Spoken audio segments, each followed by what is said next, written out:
கொலைகார இஸ்ரேலே அமெரிக்காவே காசா மீதான போரை நிறுத்து பாலஸ்தீன மக்களை இனப்படுகொலை செய்து வரும் இஸ்ரேலை கண்டித்து பெரியார் உணர்வாளர்கள் கூட்டமைப்பின் சார்பாக மாபெரும் பேரணி பொதுக்கூட்டம். மனிதத்தை நேசிக்கும் அனைவரும் பங்கேற்போம். செப்டம்பர் 19 மாலை 3 மணிக்கு சென்னை புதுப்பேட்டை லான்ஸ் கார்டன் சாலையில். சங்கி என்றால் சக நண்பன் அப்படின்னு சொல்லிட்டு இருந்த காலம்லாம் போயிடுச்சு. நான் தான் சங்கி அப்படின்னு சீமான் மேடையில் பேச ஆரம்பிச்சாப்புல. இப்போ முன்னாடிலாம் வந்து ராஜகோபாலனுடைய வாய்ஸா பேசுவாப்புல, இப்பெல்லாம் ராஜகோபாலாவே மாறி நின்று பேசுறாப்புல. இப்பெல்லாம் ராஜகோபாலோட வாரிசாவே பேசுறாப்புல. அவ்வளவுதான், வாரிசாலாம் கிடையாது, வாரிசாலாம் கிடையாது, நான் தான் ராஜகோபால்னு அப்படி பேசுறாப்புல.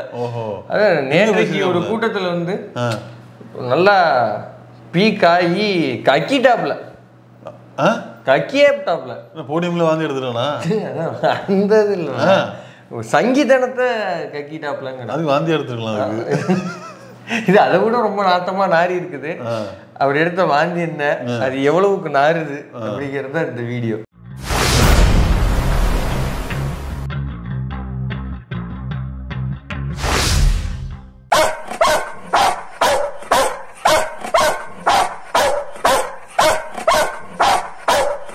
பாருங்க எவ்வளவு வந்து கொழுப்பு இருந்தா இப்படி எல்லாம் பேச தோணும். என்ன கேட்டுச்சு இப்ப நீ கருத்து சொல்ல வந்துட்ட, அதுல என்ன புரிஞ்சது உனக்கு? உங்களுக்கு கேட்கலையா? நாய் நாய் கத்துறது கத்திட்டு குறைச்சிக்கிட்டு இருக்கிறான்டா. எவ்வளவு உணர்ச்சிகரமா நாய் ஏதோ குறைச்சிக்கிட்டு இருக்குது, அதை நாய் குறைக்கிற சவுண்ட் தான் கேக்குது எனக்கு. எதையா போட்டீங்க? உண்மை உண்மையா நாய் குறைக்கிற சவுண்ட் தான் கேட்டுது. இப்ப இன்னொரு தூரம் நல்லா பார்த்துட்டு போடுங்கப்பா. பைத்தியக்கார பொண்ணு, பைத்தியக்கார பையன் மகனே, பைத்தியக்கார பையல முட்டா பட. அவன் ஏதோ கட்சிக்காரன் முன்னாடி ஸ்டேஜ்ல அவன்கிட்ட பேசிட்டு இருக்கிறான், அதை கொண்டாந்து வச்சுட்டு கண்டென்ட் இப்போ ஜெயிச்சு போடா.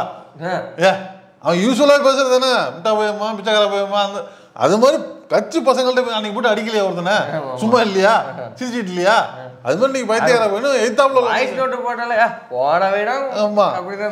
எய்தாப்ல யாரோ பேசி 1000 பேர் உட்காந்துருப்பாங்க. கட்சிக்கார தம்பியில அண்ணன் நம்பிகள்ட்ட 1000 இருக்கும். அது எதுக்கு நீ பேசிட்டு இருக்கிற? எந்த கிளிப்பையா போடுறீங்க? எப்பா அதை போடுங்கப்பா. இப்ப என்ன பாரு, மீன் பிடின்னு சொல்லு, மீன் பிடிக்கணும் குளத்தொழில், ஆடு மாடு வளர்க்கணும் குளத்தொழில், மறுபடியும் சீமா ஆடு மாடு மேய்க்க சொல்றோம். என்ன பண்ணலாம்? படிக்க ஒப்பம் கொடுப்பான காசு வார்த்தா கொடுப்பான. பைத்தியக்கார பொண்ணு, பைத்தியக்கார பையன் மகனே. சர்தான் இப்ப எப்படி சர்தான் வரலாறு திரும்புகிறது, வரலாறு திரும்புகிறது. ராஜகோபால் வடிவில் ஒரு நாரதர், சீமான் வடிவில் ராஜகோபால், சீமான் வடிவில் ராஜகோபால். நான் சொன்னா குலத்தொழில், நீ சொல்ல இல்ல, இதை அவன் சொன்னாலும் குலத்தொழில் தான். நம்ம என்ன கேட்கறோம்னா சீமான்ட்ட, நான் வந்து ஆடு மாடு மேய்க்க சொன்னா அது குலத்தொழிலுங்கிறாங்க, நான் மீன் பிடிக்க சொன்னா குலத்தொழிலுங்கிறாங்க, நான் வந்து வேளாண்மை பண்ண சொன்னா குலத்தொழிலுங்கிறாங்க அப்படிங்கிறான். அப்புறம் இதெல்லாம் வேற எதுல வரும்? நீ யார்கிட்ட போய் சொல்லிக்கிட்டு இருக்கத? ஒரு பாப்பா வீட்டு பிள்ளைகிட்ட போய் நீ சொல்றியா, நீ போய் ஆடு மாடு மேயி, நீ போய் வேளாண் பண்ணு, நீ போய் வந்து மீன் பிடி அப்படின்னு அவன்கிட்ட நீ சொல்லியிருந்தீங்கன்னா நாங்க ஏன் குலத்தொழில்னு சொல்ல போறோம்? காலங்காலமா விவசாய கூலியெல்லாம் வாழ்ந்துகிட்டு இருக்க அந்த குடும்பத்தை போயிட்டு உன் பிள்ளைய நீ ஏன் படிக்க வைக்கிற? நீ எப்படி வந்து கூலிக்காக போய் சிரமப்பட்டியா, அதே போல கூலியாக்குவோம் பையன்னு சொல்ற. நீ போய் காலங்காலமா பனைமரம் ஏறிக்கிட்டு இருக்கவங்க குடும்பத்திட்ட போயிட்டு உன் பிள்ளைய எதுக்கு நீ படிச்சு இன்ஜினியர் ஆக்குற? நீ ஏன் உன் பிள்ளைய வந்து படிச்சு டாக்டர் ஆக்குற? உன் பிள்ளைய ஒன்ன மாதிரியே பனையேற விடு அப்படின்னு சொல்ற.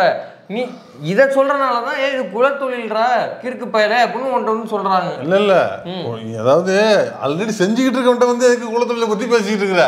ஆல்ரெடி இன்னமும் சில இடத்துல நடந்துகிட்டு தானே இருக்குது. நீ பேச வேண்டிய இடம் என்ன? நீ சொல்ற மாதிரி 1000-2000 வருஷமா இங்க ஒருத்தன் குலத்தொழில பார்த்துக்கிட்டு இருக்கான். அவன் எங்க வந்து தீர்மானிக்கிறான்? எனக்கு ஒரு 10% இடஒதுக்கீடு கொடுங்களேன், எனக்கு வந்து ஒரு 23% இடஒதுக்கீடு கொடுங்களேன் அப்படின்னு அவனே வந்து நிற்கிறான். நீ எங்ககிட்ட வந்து குலத்தொழில பாருங்கிற, திரும்ப எவன்ட்ட போய் நான் எழுதிட்டு நிக்கிறது? ஒரு இடத்துல கூட ஒரு முறை கூட அவர்களை நோக்கி நீ ஏன்னா உழைச்சி சாப்பிடவே மாட்டேங்கிறீங்கிற கேள்வி கேட்கவே மாட்டேங்கிறான். அவங்களுக்கு வந்து அவர்கள் தமிழ் பார்ப்பனர்கள் அப்படிங்கிறான். இல்ல இப்போ நான் என்ன கேட்கிறேன், அடுத்த இடம் எங்க நகர்றாருன்னா, என்ன நீ படிக்க சொல்றிய, நான் படிக்கிறதுக்கும் கோத்தாலும் கொம்மாவும் காசு கொடுப்பாங்களான்னு இப்படியே அந்த வார்த்தையை பயன்படுத்தான். நோட் திஸ் பாயிண்ட், இவர் தான் அரசியல் கட்சியின் தலைவர், இளைஞர். இல்ல நீ யாரை கேட்டாருன்னு நினைக்கிறேன்? இந்த கேள்வி யாரை நோக்கி கேட்கறான்னு நினைக்கிறேன்? நீ யாரை கேட்கறாருன்னா எதிர்த்தரப்புல இருக்கிற திராவிட இயக்கத்தை நோக்கி, பொது உடைமை இயக்கத்தை நோக்கி தான் இந்த கேள்வி கேட்கறான். அவர் கேட்கறது காமராஜர்டா, சீமான் கேட்கறது காமராஜர் கேட்கறான். நீங்க படிக்கணும் தெரியல. ஆமா, படிக்க சொன்னது யாரு? முதல்ல படிக்க சொன்னது அரசு சுதந்திரம் அடைஞ்ச பிறகு வந்து படிக்க சொன்னது யாரு? பெரியார் சொல்லியிருக்காரு, அண்ணா சொல்லியிருக்காரு. நீங்க சொன்ன படிக்க வச்சது யாரு? படிக்க சொன்னது அவங்க. படிக்க வச்சது யாரு? படிக்க வச்சது யாருன்னா காமராஜர் தான். பல்வேறு தலைவர்கள் படிக்க வச்சிருக்காங்க. எப்பா காமராஜர் தான் முதல்ல வந்து நான் பிச்சை எடுத்து சொல்லியிருக்கிறான். பிச்சை எடுத்து படிக்க வைப்பேன் நானு அப்படின்னு படிக்க வச்சது முதல்ல காமராஜர் தான். உன் லாஜிக் படி வந்தாலே உன் மேடை பேச்சிலேயே நீங்க சொன்ன கோத்தமோன்னு கேட்கறத காமராஜர் தான் கேட்கறான். ஏன்னா படிக்கிறீங்க? ராஜாஜி ஆட்சி எங்க போச்சு? ராஜகோபால் ஆட்சி எங்க தெரியுமா போச்சு? ராஜகோபால் குலத்தொழில கொண்டு வராருன்னு அதை விமர்சனம் செய்தவரே காமராஜ் தான். காமராஜ் விமர்சனம் செஞ்சுதான் திரும்ப காங்கிரஸ்குள்ளே இந்த குழப்பம் இருந்து குலத்தொழிலை ஆதரிக்காத காமராஜ் உள்ள வந்து படிப்பை கொடுக்குறாரு. அப்ப யாரா கேட்கறான்? காமராஜர் மோதம் கேட்கறான். நம்ம எதுக்கு கவலைப்படுறதுக்கு? கரெக்ட். இப்ப இதுக்கு வந்து பாத்துங்கப்பா, இப்ப ஐயா தமிழறிவு மொழியின் இதுக்காக காமராஜ் மக்கள் இன்னொன்னும் கேட்கிறேன். சரி, இப்ப நீ சொல்றீல படிக்க கூடாது, எதுக்கு படிக்கிறீங்க, யார் படிக்க வைப்பா, எதுக்கு படிக்க வைப்பான்னு கேட்கல. நீ என்ன பண்ற? படிக்க கூட முதல்ல உன் பையனை முதல்ல ஸ்கூல்ல இருந்து நிப்பாட்டு. இப்ப இவன் என்ன சொல்றான்? கரெக்ட், நல்லா பையன் கையை கொடுங்க. இப்ப என்ன சொல்றான்? எனக்கு 60 வயசுல எல்லாம் ஆடி முடிஞ்சதுக்கு அப்புறம் தான் எனக்கு பெரியார் பற்றி உண்மைகள்லாம் இன்னைக்குதான் கபீர் என் கண்ணு முன்னாடி. இப்ப என்னடா பெரியார எதிர்க்க இவ்வளவு காலம் சோத்து அவர் சோத்தை தானே திண்டு வந்த, இப்ப என்னடா திடீர்னு எதுக்குன்னு பார்த்தா இப்பதாங்க ஞானோதயம் வந்துச்சு. இப்ப 60 நைட்டு தூங்கணுங்க, குடிச்சோன்னு எனக்கு ஒரு ஞானோதயம் வந்துருச்சுங்க, எனக்கு தெரிஞ்சிருச்சுங்க. 60 வயசுல 6வது ரவுண்ட் அடிக்கும் போது அப்படி வரையில யாரோ அடிச்ச மாதிரி இருந்துச்சு. சாட்டை போய் தான் அடிச்சானு திரும்பி பார்த்தா ஞான ஒளி வந்துருச்சு. பெரியாரு கெட்டவன்னு தெரிஞ்சிருச்சுங்க. அதனால பெரியார் வந்து தமிழ்நாட்டின் துரோகி எப்படி நான் பேசுறேன் சொன்ன உடனே வீட்டுல உள்ள ஆபீஸ்ல உள்ள போட்டோ கலட்டி தூர வீசி எரிஞ்சிட்டாங்க. இப்ப எனக்கு பெரியார் தேவையில்லைங்க அப்படின்னு நான் சொல்லிட்டேங்க. இப்போ உனக்கு வந்து நேத்திக்கு தான் தெரிஞ்சிருக்கு படிக்கிறது வேஸ்ட். அப்ப என்ன பண்ற?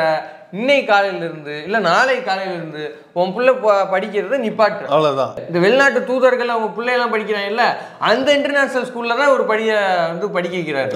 2 பசங்களையும் அங்கதான் படிக்க வைக்கிறாரு. இப்ப நீ என்ன பண்ற? 2 பசங்களா? ஆமா, ஒரு பையன் தான்டா இருக்கு. இல்லண்ணா தம்பி, நீ ஏற்கனவே அவர் குழப்பத்துல இருக்காரு, ஏற்கனவே அவர் பஞ்சாயத்து. அந்த பையனும் வந்து அப்பா அப்பான்னு கூப்பிட்டுருக்கா, ஒரு பையன் சொல்லிருக்காரு. அப்ப அவங்க வந்து அவங்க பையனா நினைச்சு வளர்க்குறாங்க. 2 பசங்க. அவருக்கு அபிஷியலா ஒரு பையன் தான். அபிஷியலா இருக்கட்டும்னே, ஊடகங்கள்லயோ பொது வெளியிலயோ ஒரு மகனே தான் கூப்பிடுறாப்புல, அவரு அப்பா அப்பான்னு பேசுறாரு.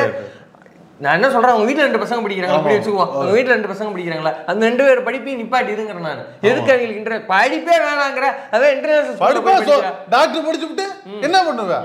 டாக்டர் படிச்சு உள்ள படிச்சு 2 பிள்ளைங்களும் படிச்சு என்ன பையனை கொடுக்க பிள்ளைய படிச்சுட்டு இப்ப இவன் என்ன சொல்றான்? படிப்பு நிப்பாட்டு. டாக்டருக்கு படிச்சுட்டு மாறி ஊசி பிடிவான்னு கேட்டுக்கல. இப்போ உன் பிள்ளை படிச்சுட்டு மாறி ஊசி ஊத்திக்க போறாங்களா? இல்ல படிப்பை நிப்பாட்டிடு. உனக்கு இப்பதான் நானும் இங்க வந்துச்சு, வேண்டாம் நிறுத்திட்டு இந்த ஏத்தாப்புல மாசம் 50,000 ரூபாய் வாடகை கொடுத்து ஒரு கிரவுண்ட் வாங்கி போட்டு அங்க ஆடு மேய்க்கிறதுக்கு வச்சிருக்கல, கோழி வான்கோழி 2 பேரோட அங்க விட்டுரு மேய்ச்சிக்கிட்டு 3 வேளைக்கு சோறு ஆக்கி வச்சிரு, அந்த நீர் தண்ணி குடிச்சிட்டு மதிய சோறு தின்னு. நீ யோசிச்சு பாருங்க. அது என்னைக்குமே அவங்க வீட்டு பிள்ளைகளுக்கு நம்ம அட்வைஸை பண்ணுறதே கிடையாது. ஒரு யூடியூப் சேனல், தனியார் யூடியூப் சேனலுக்கு இவங்க குடும்பமாக பேட்டி கொடுக்குறாங்க, பொங்கல் விழான்னு நினைக்கிறேன். அப்போ வந்து அந்த பையன் முன்னாள் மரக்கட்டை சேனல் நினைக்கிறேன். கரெக்ட், என்னன்னு தெரியல. மரக்கட்டைக்கு அந்த சேனல்ல அந்த நிருபர் வந்து கேட்குறாரு, விஜய் கேட்குறாரு, தம்பி என்ன படிக்கிறாப்லையா? தம்பி படிச்சிருக்காப்ல. ஆமாம்மா, அவர் வந்து படிப்புல கண்ணா இருப்பாரு. ஓகே, உங்களுக்கு அரசியல் ஆர்வம்லாம் இருக்கா அப்படிங்கும்போது இவன் குறுக்க அப்படியே பாயிறான். அந்த பையன் பதில் சொல்றதுக்குள்ள அதெல்லாம் இல்லை அப்படின்னு. சரி, வீட்டில் நிறைய அரசியல் புஸ்தகங்கள் இருக்குது, அந்த புஸ்தகங்கள்லாம் எடுத்து புரட்டி பார்த்துறீங்களா அப்படின்னா அந்த பையன் ஏதோ சொல்ல வராப்புல. இவன் அதுக்கு அண்டா கொடுத்து நான் சொல்லிட்டேன், இப்போதைக்கு அவனுக்கு இதெல்லாம் வேண்டாம், அவனுக்கு இப்போதைக்கு படிப்பு தான். எப்படி? அவனுக்கு இப்போதைக்கு படிப்பு தான், அரசியல்லாம் அப்புறம் பண்ணிக்கலாம் அப்படின்னு சொல்லிட்டேன். அப்போ இவன் வீட்டு புள்ள அரசியல் கூட வந்து ஒரு ஏஜுக்கு மேலதான் அவன் தெரிஞ்சுக்கணுமா, அவ்வளவு வந்து பக்குவப்படுத்தி பொத்தி வளர்க்குறான். ஆனா நம்ம வீட்டு பிள்ளைங்க இவனுக்காக வெயிலையும் மழையிலையும் பேனர் கட்டணுமா, மூட்டை பூச்சிக்கடியிலையும் கொசுக்கடியிலையும் திருநெல்வேலி கொடுக்கணும், இவனுக்காக திருநெல்வேலி பிச்சை எடுத்து கொடுக்கறதெல்லாம் நம்ம வீட்டு பிள்ளைங்க பண்ணுவான். யோசிச்சு பாருங்க, கேம்பெயின்லாம் நடக்கும்ல தேர்தலுக்கு, அந்த டைம்லலாம் நாம் தமிழர்காரங்களுக்கு ஒரு பூத்து கூட போட்டு கொடுக்க மாட்டாங்க. அவங்கெல்லாம் வந்து அப்படியே பிளாட்ஃபார்ம் இதில் அங்கங்கே படுத்து இவங்களே அதை பெருமையாக ஃபோட்டோ எடுத்து தர போடுவாங்க. பாருங்க நாதாக்கா தோழர்கள் 5 பேர் இங்கே பிளாட்ஃபார்மில் படுத்து விட்டு கேம்பெயின் செய்து கொண்டு இருக்கிறோம் அப்படிமானுங்க. இப்போ நம்ம வீட்டு பிள்ளையெல்லாம் இப்படி கொசு கடையிலையும் மூட்டை பூச்சி கடையிலையும் கிடக்கணுமா? இவங்க வீட்டு பிள்ளை வந்து வெளிநாட்டு தூதர்கள் பிள்ளைய படிக்கிற அந்த ஸ்கூலில் போய் படிச்சுட்டு காலேஜில் படிச்சுட்டு இவர் வந்து ஜாலியாக இருப்பார். இவன் வீட்டு பிள்ளை நான் என்ன கேட்குறேன், மாதம் 50,000 ரூபா கொடுத்து எத்தாப்பில் தோட்டந்தோறு வச்சு நடத்துறீல, அங்கே அது போடுற அந்த வாத்து கோழி ஆடு மாடு போடுற புழுக்கைய சாணி அள்ளுவாங்க கூட்டு பிள்ளைய. அள்ளி அமெரிக்காவுக்கு ஏன் ஏற்றுமதி பண்ணக்கூடாது?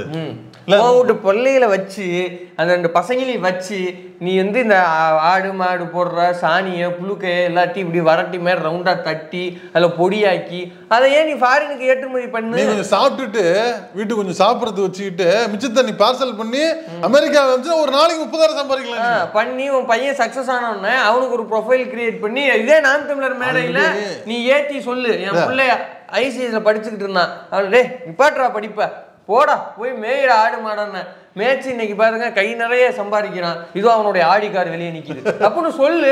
சொன்னீங்கன்னா நாங்க எனக்கு தெரிஞ்சு சொன்ன மாதிரி அந்த சாணியை விட்டையெல்லாம் தின்னு இந்த மூத்தத்தை குடிச்சுதான் அறிவா பேசுறான்ல. அறிவா கொஞ்ச நாள் அறிவு பெருக்கெடுக்கு தெரியுமா?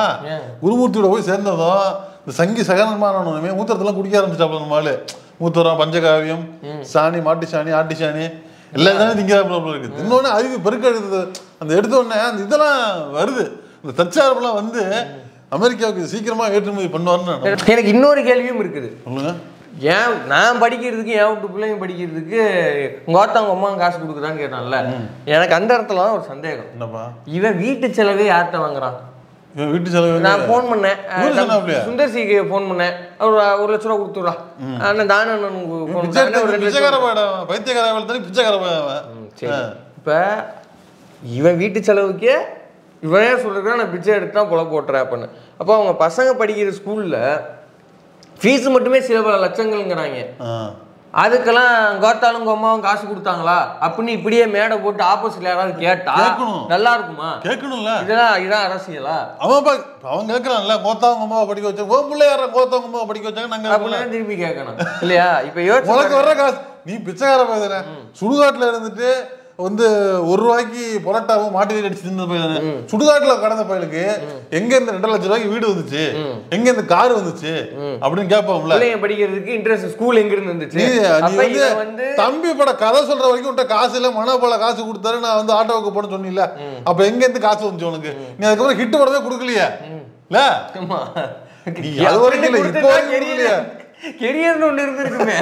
இப்ப நீங்க யோசிச்சு பாருங்க, இவன் சொல்றாப்லயே தம்பிகள்ட்டி வெளிநாட்டுல இருக்கவங்கள்ட்டி பிச்சை எடுத்து இவன் பையன் இன்ட்ரெஸ்ட் ஸ்கூல்ல படிக்க வைப்பான்.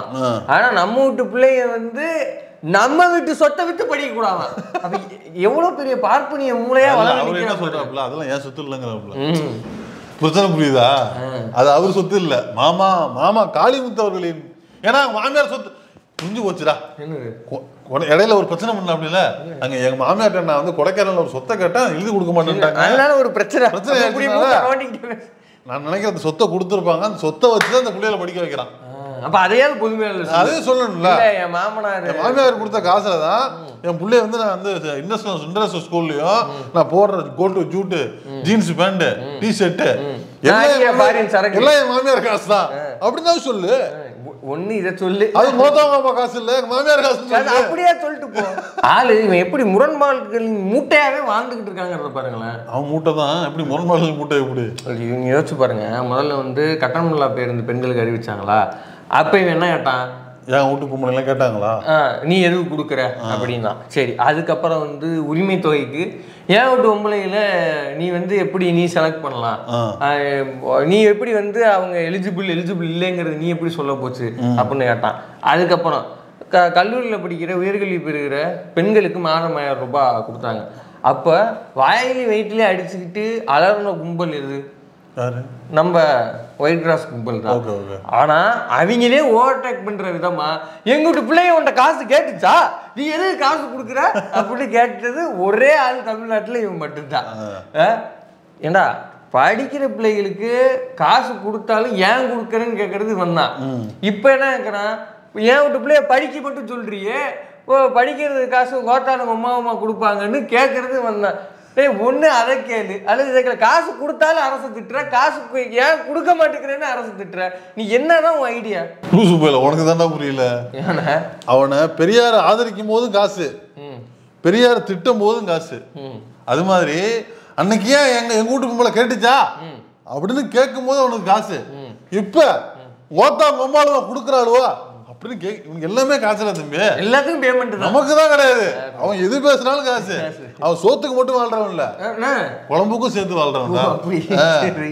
இல்ல இதைத்தான் அரசியல் மாமேதை அர்ஜுன் சம்பத்தார் அன்னைக்கே சொன்னார். என்னன்னு? ஆமா, அன்னைக்கு இப்பெல்லாம் ஒரு அரசியல் மாமேதை ஆயிட்டாரு. எப்படின்னு கேக்குறீங்களா? அதான் சொன்னாப்லையே, என்னது சீமான் அவர்லாம் எங்க கூட வந்துருவாரு. அவர் எப்படி எங்க லைன் தான் பேசிட்டு இருக்காரு. கொஞ்ச நாள்ல கொஞ்சம் ஃப்ரெண்ட்ஷிப் ஆயிடுவோம் நாங்க அப்படின்னா சொன்னாப்ல. இவன் நாத்தாக்காங்க கலைச்சு விட்டு பாஜக கூட போயிடலாங்க. இதுக்கு இல்லை எதை திட்டாரு, இவரு சூப்பரா பேசுறாரு. அவங்க கட்சி என்ன பாஜகவின் தமிழ்நாடு பிரிவா? அவ்வளவுதான். ஏன்னா தமிழ்நாடு டேக்கிள் பண்றது கஷ்டமா இருக்கு, அதனால பாஜக தமிழ்நாடு அது தனியா ஒரு பிரிவு போடுங்க அப்படின்னு ஹோம்ஒர்க் பண்ணிக்கிட்டு இருக்காங்க. அதுதான் அந்த பிரிவு. இப்ப டாக்டர் படிக்க வச்சு என்ன பண்ண போற, அதை படிக்க வச்சு என்ன பண்ண போற, குலத்துல சொல்லி கொடுறா, படிச்சு என்ன பண்ண போற? இது எந்த டோன் புரியலையா? நம்ம நிர்மலா சீதாராமன் கேட்டாங்கல்ல, டாக்டர் தான் படிக்கணுமா எல்லாருமே கேக்குறாங்க. விஜய் கேட்டார்ல, டாக்டர் மட்டும் தான் படிப்பா இல்ல. ராஜகோபால் கேட்டாப்ல, ஹெக்டேவர் கேட்பாப்ல, நிர்மலா சீதாராமன் கேட்பாப்ல, அர்ஜுன் சம்பத் கேட்கறாப்ல, சீமான் கேட்கறான், விஜய் கேட்கறாப்ல. எல்லாம் ஒரு வரிசை. இதெல்லாம் ஒரு வரிசை, நம்ம வரிசைப்படுத்துறதுலாம் ஒரு வரிசை தான். நான் கேட்கிறேன், இப்ப யாரும் படிக்க கூடாது, குலத்தொழில் பண்ணா டெல்லியில போய் படிச்சுட்டு வந்தார்ல, டெல்லியில போய் உனக்கு வாதாடுறாருல ஒரு வக்கீல், அவர் ஏதாவது ரேப்பு கேஸுக்கு அந்த படிச்சுட்டு இந்த வாதாடுறாருல வக்கீல, அவரு படிச்சதுக்கு கோத்தாலும் கொப்பனமா காசு கொடுத்தாலும் நான் கேட்பேன்ல. இப்ப மட்டும் வக்கீல் வாயில அசிங்கமா வருது, உரிமையா போய் எனக்கா வாதாடுங்க அப்படின்னு காசு மட்டும். இப்ப மட்டும் வக்கீல் தேவைப்படுது அவனுக்கு.